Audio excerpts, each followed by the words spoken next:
Second বা 45 যাবে। ঠিক আছে। অবিশ্বাস্য হলেও সত্যি, ঘড়ি ছাড়াই শুধুমাত্র হাতের দিকে তাকিয়েই সঠিক সময় বলে দিতে পারেন 75 বছর বয়সী ইয়াসিন আলী। দেখেন তো মামা এখন ভিতর কয়টা বাজে? বাজে গেল বা 4টা 28 মিনিট 40 সেকেন্ড বা 45 যাবে। ঠিক আছে, 4টা 28 মিনিট। দিনের আলো বা রাতের অন্ধকারে যে কোনো মুহূর্তে নির্ভুলভাবে ঘন্টা, মিনিট, এমনকি সেকেন্ড পর্যন্ত বলে দিতে পারেন ইয়াসিন আলী। এখন তিনি সবার কাছে ঘড়ি ইয়াসিন নামে পরিচিত। বাড়ি থেকে আসলে এখন বাড়ি থেকে আসলাম। কয়টা বাজে এখন? এখন বাজলো ভাই 4টা 22 মিনিট 50 সেকেন্ড। ঠিক আছে। ঠিকই আছে। কয়টা বাজে? এখন বাজলো 4টা 30 মিনিট 35।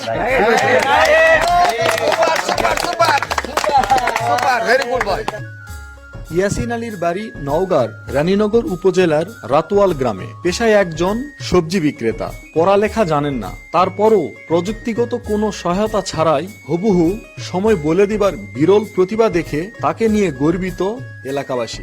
তাকে যে কোনো মুহূর্তে যে কোনো সময় যদি বলা হয় টাইম কত, সে পারফেক্টলি বলতে পারে যে টাইম এত।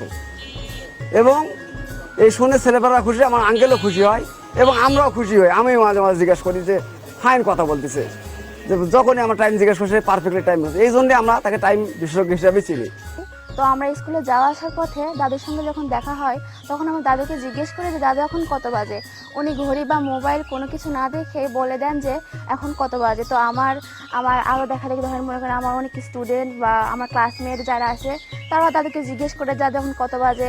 দাদু একদম সঠিক সময়টা বলে দেন।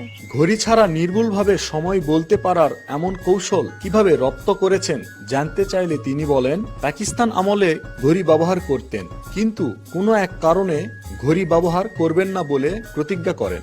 এরপর থেকে ঘড়ি ছাড়াই সময় আয়ত্ত করার চেষ্টা করেন তিনি। ঘোড়ার গাড়ি করলাম, সান্তাল টু নওগাঁ দুকোনহাটি রাজবাড়ি নানান রকম কীর্তিপুর চকগড়ি হাতিনা সব দেশ গাড়ি চালাতাম।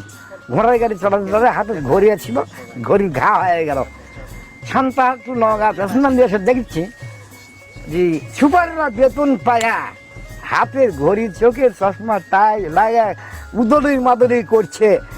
উড়ে শালা লাট সন্তারা শাল ধরে ওই দিন থেকে মনে একটা বুঝ দিলাম যে ঘড়ি আর ব্যবহার করবো না, দেখি ঘড়ি অন্তর শেষ করবো, দেখি আমি পারি কিনা।